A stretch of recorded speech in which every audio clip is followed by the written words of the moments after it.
ये तो ड्रग्स है। क्या बात कर रहे हो, सच्ची दिखाना जरा।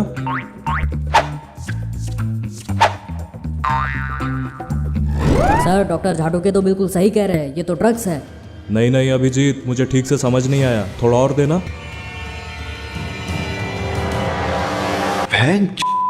इसका मतलब समझे दया? सर इसका मतलब खूनी ने मर्डर करने से पहले इसे ड्रग्स चटाया था।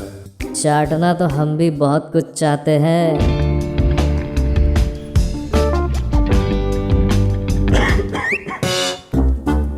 साफ पता चल रहा है तुम क्या चाटने की बात कर रहे हो अभिजीत। मुझे भी थोड़ा कायम चूरन देना, सब अकेले मत चाट लेना।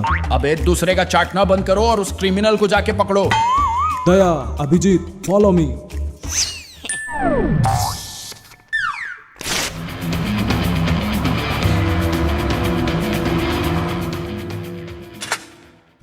यही उसका मर्डर हुआ था सर। माय गॉड दया, गड़बड़ है, बहुत बड़ी गड़बड़ है दया।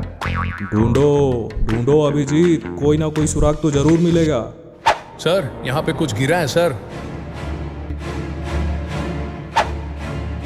माय गॉड, यहाँ कुछ तो गड़बड़ है दया। तुरंत फॉरेंसिक वालों को कॉल करके यहाँ बुलाओ। ठीक है सर। इसका मतलब तारिका जी भी यहाँ आने वाली है।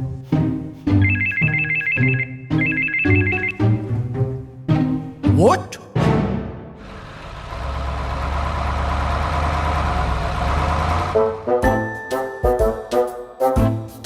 My God!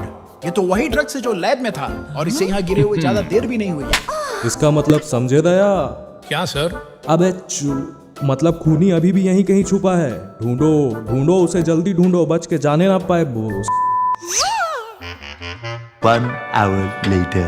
बॉस, मुझे तो लगता है खूनी यहाँ से भाग चुका है। नहीं नहीं नहीं झाटुके, यहाँ कुछ तो गड़बड़ है। सर लगता है यहाँ कोई है सर, जल्दी आओ सर, जल्दी आओ। सर इस कमरे से ताली बजाने की आवाज आ रही है सर, लगता है खूनी इसी कमरे में है। ये गेटवे तोड़ देना चाहिए दया, तोड़ दो ये गेटवे।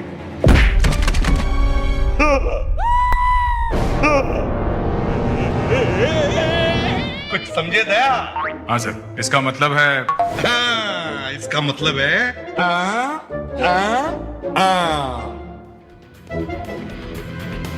रुको, पकड़ मार, पकड़ ले पहन के, रुक तेरी बहन को।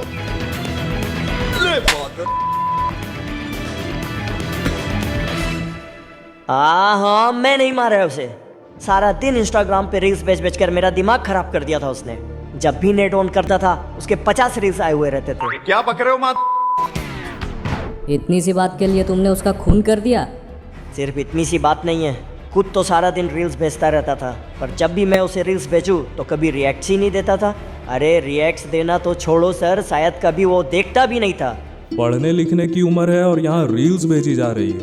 इसलिए मैंने प्लान बनाया और उसे होटल बुलाकर इतना ड्रग्स खिलाया कि साला मर ही गया। मेरा रील इग्नोर करेगा। जेल में हिलाते रहो। आज तारिका जी कहीं दिखाई नहीं दे रही है। इस केस के बाद उनकी थोड़ी तबीयत खराब हो गई थी तो आज छुट्टी में है। वैसे उस दिन होटल में हुआ क्या था? अब मैं क्या बताऊं दया, जैसे ही हम उस क्रिमिनल को ढूंढने उस कमरे में गए, तारिका जी ने मुझे बेड पे ढकेल दिया, फिर मेरे ऊपर कूद गई, फिर उन्होंने धीरे धीरे से मेरे गालों को छुआ। मेरे को तो ऐसा धक धक हो रहा था, तभी मैंने उनका हाथ पकड़ लिया, फिर वो मेरे बालों को सहलाने लगी।